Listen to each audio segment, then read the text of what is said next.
The number also shows that Mark Carney now has the support of 49% of decided voters when it comes to their preferred choice for Prime Minister.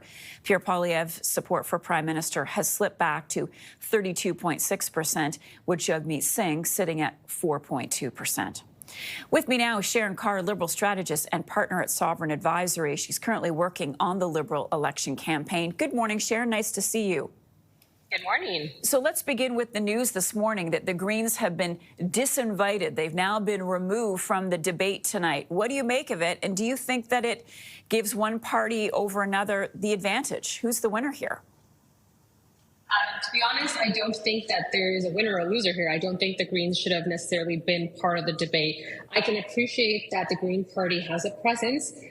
Elizabeth May has been a long-standing member of Parliament, and there are a few other Green members. But if we're looking at the seriousness of a debate, they don't meet the criteria that is needed for it. And I think that this should have been decided days ago. So as endearing, as lovely as she is as a person, and people might not be happy with her not being able to participate, along with her co-leader, I don't think that, like, we are in a very serious position, and we have parties that have far more seats and ability to govern, and the Green Party is not one of them. So it might be an unpopular opinion among some, but I don't think this is going to hurt anyone. I think it's going to upset the Greens, but we're in an election that is truly consequential here, and I don't think we need to waste time on some of these semantics.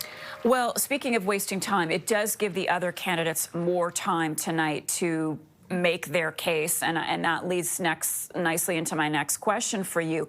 As the front runner, what is riding on tonight's debate for Mark Carney? Yeah, so I think that for Mark Carney, we've seen him now. He's only been less than 2 months. He has been in this world of leader and running for leader. And I think what we're going to see here is he's going to probably be the one who's extremely calm and is not going to be divisive. But I think what we're going to see is people like Pierre Poilievre and even Jagmeet Singh and possibly Blanchette, who are going to use him as a punching bag to try to get him triggered to some point in how he responds. He is most definitely the front runner here. And I think Mr. Carney's strength is that he is very good at handling difficult situations. Some might find him to be blunt, but he's not one who plays around with his words. He will be frank and honest. And I think for him, he's going to have to remain, I would say, factual in what he says, and it is in French, and we know that folks like Pierre Poilievre, who are very good French communicators, are going to try to use that to him. So I think for him, they need to just keep it calm, respond to things in a manner, and let the others be divisive, because people will see that.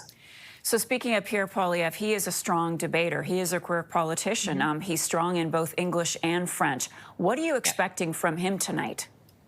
I think we're going to see a whole lot more of what we've been seeing for the last little bit. Now, we've seen Pierre Poilievre adjust his tone and tenor a little bit, but to his core, while he is an excellent communicator and his French is very good, it's going to be really hard for him to kind of put aside his divisive nature. He hasn't been in government for the last 10 years, and quite frankly, nor has Mark Carney, but Mr. Poilievre hasn't had to do anything beyond be the opposing member. So for him, all he has to do there is throw his sound bites, and I think he is going to come off as divisive. And what we're going to want to see is less of that, because that's what we're seeing coming from the South, and I think that's why we're seeing the polls shift. So I would say expect a lot of sound bites, a lot of chirpy little one-liners coming out of him, maybe in French, who knows, but it'll be interesting to watch tonight. I'm more interested in tomorrow, to be honest, because it'll be a bit of a different dynamic as a non-French speaker as myself, but I'm looking forward to it. Sharon Kaur for Sharon, good to see you this morning. Thanks so much. Sharon is a Liberal strategist and partner at Sovereign Advisory.